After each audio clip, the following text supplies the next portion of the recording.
అయ్యండి ఇదిగో మార్నింగ్ లేవగానే టిఫను చూసారు కదా. ఇప్పుడైతే నేను చపాతీ చేయాలా. చపాతీ పిండి అయితే ఇట్లా అయితే జల్లెడ పట్టుకొనేస్తాను. చపాతీ పిండి జల్లెడలోకి పోసేసి నేను ఎప్పుడు ఇట్లే చేసుకొనేస్తూ ఉంటాను. దాంట్లోకి పోసి ఒక గ్లాస్ తీసుకొనేసి దాన్ని ఇట్లా బాగా తిప్పేస్తే అది అయిపోతుంది. చూడండి, గలీజ్ కాకోకుండా నీట్గా అయిపోతుంది, నీట్గా వచ్చేస్తుంది. ఇప్పుడైతే ఒక డబ్బా తీసుకొనాలా. దాంట్లోకి అయితే చూడండి చపాతీ పిండి వేసేయాలా. ప్లాస్టిక్ డబ్బా తీసుకొనేసి చపాతీ పిండి వేసేసి తర్వాత వచ్చేసి సాల్ట్ వేసుకొని కొద్దిగా ఆయిల్ కొద్దిగా నీళ్లు వేసేసుకున్నలా. చపాతీ ఉంటుందంటే చాలా మెత్తగా ఉంటుంది. మీరు కూడా అంతే ట్రై చేసి చూడండి. ఇవన్నీ వేసేసి సాల్టు ఉప్పు నూనె వేసేసి బాగా దీన్ని అట్లా అల్లడిచ్చేస్తే దాంట్లోనే అంతా మిక్స్ అయిపోతుంది. మనము కలిపేటప్పుడైతే చేతికి అంతా ఇట్లా అట్లా కలిపేసి అట్లా అంతా చేసి అది చేసేదనుకుంటే చూడండి నీళ్ళు చూసుకొని వేసుకుంటా ఉండాలి. అదేమన్నా సాలకపోతే తర్వాత మూత తీసేసి నీళ్ళు వేసేసి దీంట్లోకి ఇట్లా అల్లడిచ్చేస్తే బాగా నీట్గా అయిపోతుంది, తొందరగా అయిపోతుంది మనకైతే. చూసారు కదా, ఇదైతే దీంట్లోనే బాగా మెత్తగా అయిపోతుంది. ఇదైతే కూడా చూడండి అయిపోతుంది. చూసారు కదా, ఇదైతే ఇట్లా మిక్స్ అయిపోయింది. ఒక ప్లేట్లోకి వేసేసుకొని మనం దీన్ని అయితే అంతా మిక్స్ చేసేసుకొనేస్తే అయిపోతుంది. మనం తర్వాత నీళ్ళు వేసుకునే పని ఉండేది ఏమీ ఉండదు. దాంట్లోనే అంతా బాగా మెత్తబడిపోయి ఉంటుంది. ఇట్లా కలిపేసుకుంటే అయిపోయా. మనం పిండేసి నీళ్ళు వేసి కలపాలంటే చేతికంతా మెత్తుకొని ప్లేట్కంతా మెత్తుకొని గలీజ్గా అట్లా అయిపోతూ ఉంటుంది. ఇది ఇట్లా చేసినామనుకో మనకి తొందరగా అనేది ఈజీగా అయిపోతుంది. చపాతీలు కూడా తొందరగా చేసేసుకోవచ్చు. చూసారు కదా ఎంత బాగా కలిపేస్తాను.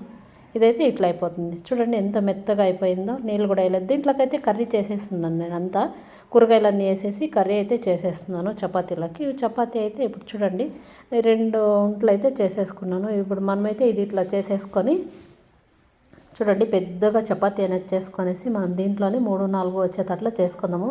ఒకసారి 3-4 చపాతీ అయితే వచ్చేస్తాయి. చూసారు కదా, ఇట్లా బాగా తిక్కేసేయాల. దప్పం వచ్చేస్తుంది. ఇది బాగా గట్టిగా తిక్కేయాల. ఇది ఇట్లా తిక్కేస్తే పెద్దగా వచ్చేస్తుంది చపాతీ అనేది. మీరు కూడా అంతే ట్రై చేసి చూడండి. ఇట్లా తొందరగా అనేది అయిపోతుంది. పూరీకైనా మనము ఇట్లే చేయొచ్చు, చపాతీకైనా ఇట్లే చేసుకొనొచ్చు. ఇప్పుడైతే చూడండి ఎంత పెద్దగా చపాతీ అయితే తిక్కేస్తా ఉన్నాను నేను. బాగా మెత్తగా వస్తాయి చపాతీలు కూడా. అంటే మనం బాగా సల్పాగా తిక్కొనల్లా. దప్పంగా వస్తాయి కదా, దప్పంగా తిక్కోకూడదు. సల్పాగా వచ్చేదాకా వాటిని చూసి ఎప్పుడే ఎంత మందంగా ఉందో ఇట్లాంటిది ఒక డబ్బా అయితే తీసుకొనాలా. ప్లాస్టిక్ది తీసుకొనేసి ఇట్లా చేసుకుంటే చూడండి ఒకేసారికి 4 అయితే వచ్చేసినాయి. ఇంత బాగా చూస్తారు కదా. ఇట్లా ఈజీ మనము చేసుకునే పనిలోనే మనము తొందరగా పని కావాలంటే ఇట్లా చేసుకొనేస్తే అయిపోతుంది. పూరీలు ఇట్లా చేసేయచ్చు.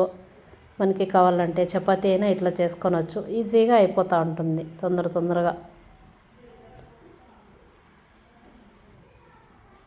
మీరు కూడా అంతే ట్రై చేసి చూడండి. ఇట్లా తొందరగా అయిపోతుంది. ఏమంటే పలసాగా తిక్కొనేసేయాల. ఇది దప్పంగా అనేది తిక్కకూడదు ఎప్పుడే కానీ. పలసగా చూసి అప్పుడే ఇది ఎంత మందం ఉందో చపాతీ అని చెప్పేసి తిక్కొనేస్తే మనకి చాలా ఈజీ అనేది అవుతుంది. దప్పం వస్తే తినేకాయలదు. కొంచెం గట్టిగా తిక్కితే బాగా సల్పాగా అనేది వచ్చేస్తుంది. చూసారు కదా, ఒక్కొక్కసారికైతే ఇన్ని అయితే వచ్చేస్తాయి. 2 సార్లకైతే 8 వచ్చేసినాయి.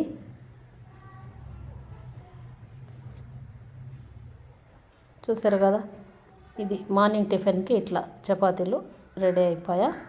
ఈజీగా పిండి జల్లెడ తిప్పుకునేది, చపాతీ పిండి కలుపుకునేది, చపాతీ తిక్కేది నేనైతే ఈజీగా చూపించినాను. మీరైతే ట్రై చేయొచ్చు.